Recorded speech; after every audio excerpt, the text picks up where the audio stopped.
6200, Quicksilver 755 2020. Motor nema nijakvih zabilježenih grešaka.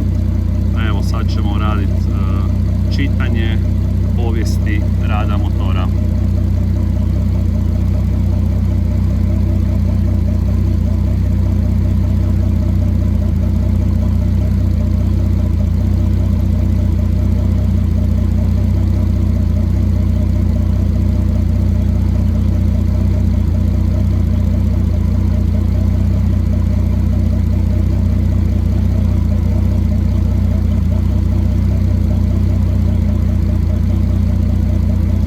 Motor ima ukupno 73 radna sata, od čega je 13 sati na leru.